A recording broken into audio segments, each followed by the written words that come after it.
Guys, another guitar, another song. So maganda ang kanta, pati ang chords na ginamit. So ang title ito ay Romcom by Rob Daniel.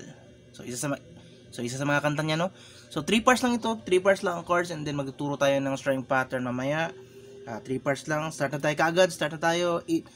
First part, intro, verses, chorus at solo. Isa lang mga chords na ginamit, isang linya lang. Intro, verses, chorus at solo. Iba rin ang chords sa pre-chorus at bridge part, no? So eto mga chords, diretso na tayo. First chord ay C major 7. And then second chord ay isang A7, guys. A7. So A lang yan, remove lang 'tong middle, no? So gayto nyo lang. And then ang third chord ay isang D minor. And then fourth chord ay simple G. So, ganito ang string pattern na gamitin natin para medyo jolly naman. Down, up, down, up, down, up, down, up, down, up, down, up.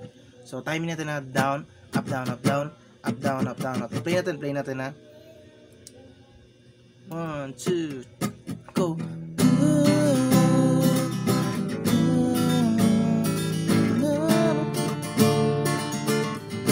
Okay. So, twice ata sa intro. Down, up, down.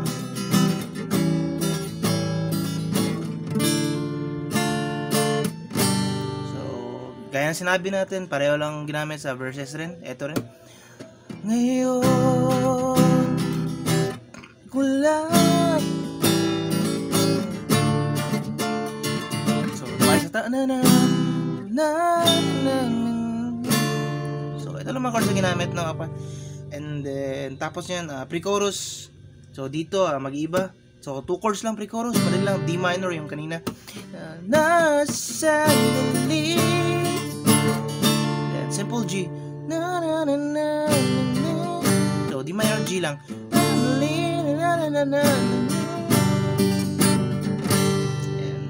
yan lang sa pre-chorus and chorus. Yung sinabi natin, repeat lang kanina. Intro. So, repeat lang. So, repeat lang. Repeat lang yung sa verses. Repeat lang para sa verses, no? And then repeat lang ang pre-chorus. And then second chorus, repeat lang. Repeat lang, no? And then ang solo part, eto pa rin ang chords na ginamit, pati sa solo, repeat lang. Yung mag-solo ng lead guitar. Repeat lang. And then tapos guys ay bridge part, third part. So pagkatapos ng second chorus, solo. And then bridge, pagkita ko ng mga chords. Minsan lang ko gaganito.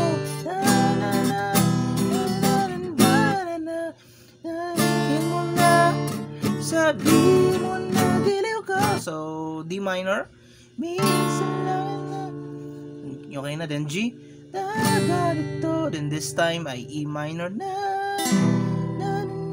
E minor na. And then Apple minor, A minor. E minor to A minor. And then last 3 chords ay sa D minor, sa P mo na. And then dito guys, medyo mahirap sa mga nag-umpisa, no? D7 over F sharp. Sabi mo. So, D7 muna. Tapos D minor, then D7. Then, ang bass ito. So, medyo mahirap lang, no? Kung di kaya ang gaitong chord, magbuong D7 na lang. So, sabi mo na. D7, sabi mo na. Pero kung kaya,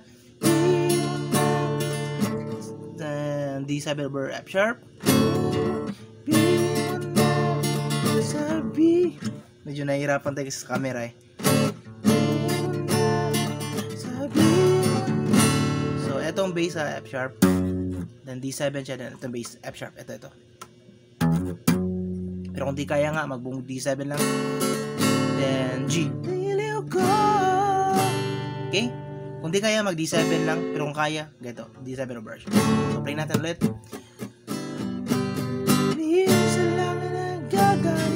na bala mag-timing na na na na na na na na. Sabihin mo na, sabihin mo na, giliw ko. And then tapos ng bridge, repeat lang. Repeat lang hanggang ending. Madali lang naman. Yan ang lahat. Yung sinabi ko, 3 parts lang. First part, intro, verses, chorus, at pati solo. And then second part, ito, D minor G. And then third part, ay bridge part.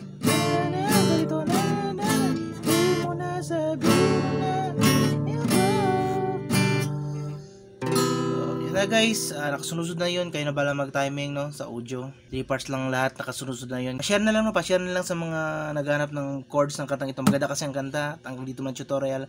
Pa-share na lang video.